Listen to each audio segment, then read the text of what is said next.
లేవీకాండము 3వ అధ్యాయము. అతడు అర్పించినది సమాధాన బలి అయిన ఎడల, అతడు గోవులలోనిది తీసుకుని వచ్చిన ఎడల, అది మగదే గాని ఆడుదే గాని యెహోవా సన్నిధికి నిర్దోషమైన దానిని తీసుకుని రావాలెను.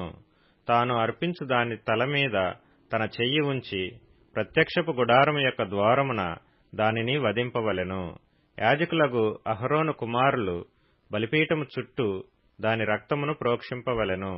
అతడు ఆ సమాధాన బలి పశువు యొక్క ఆంత్రముల లోపలి క్రొవ్వును, ఆంత్రముల మీది క్రొవ్వంతటిని, 2 మూత్ర గ్రంథులను, వాటి మీదను డొక్కల మీదనున్న క్రొవ్వును, కాలేజం మీదను మూత్ర గ్రంథుల మీదనున్న వపను యెహోవాకు హోమముగా అర్పింపవలెను.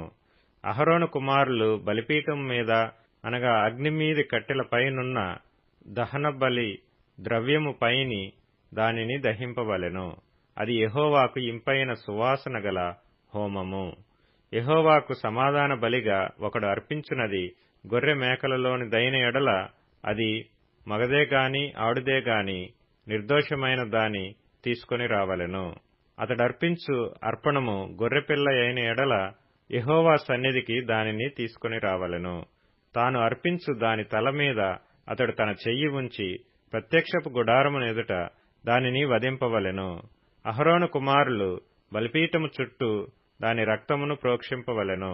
ఆ సమాధాన బలి పశువు యొక్క క్రొవ్వును, ముడ్డిపూస మొదలుకొని క్రొవ్విన తోక అంతటిని, ఆంత్రములలోని క్రొవ్వును, ఆంత్రముల మీది క్రొవ్వు అంతటిని, 2 మూత్ర గ్రంథులను, వాటి మీది డొక్కల పైనున్న క్రొవ్వును, మూత్ర గ్రంథుల మీది కాలేజము యొక్క వపను తీసి యెహోవాకు హోమము చేయవలెను.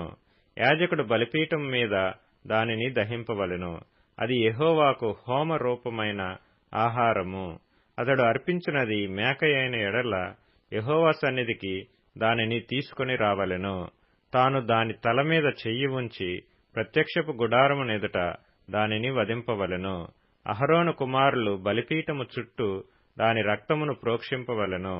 తాను దానిలో అర్పించు ఆంత్రములను కప్పు క్రొవ్వును, ఆంత్రముల మీది క్రొవ్వు అంతటిని, 2 మూత్ర గ్రంథులను, వాటి మీద డొక్కల పైనున్న క్రొవ్వును, 2 మూత్ర గ్రంథుల పైనున్న కాలేజము యొక్క వపను యెహోవాకు హోమముగా అర్పింపవలెను. యాజకుడు బలిపీఠం మీద వాటిని దహింపవలెను. క్రొవ్వంతయు యెహోవాదే. అది సువాసన గల హోమ రూపమైన ఆహారము. మీరు క్రొవ్వునైనను రక్తమునైనను తినకూడదు. అది మీ తరతరములకు మీ నివాస స్థలములన్నిటిలోనూ నిత్యమైన కట్టడ.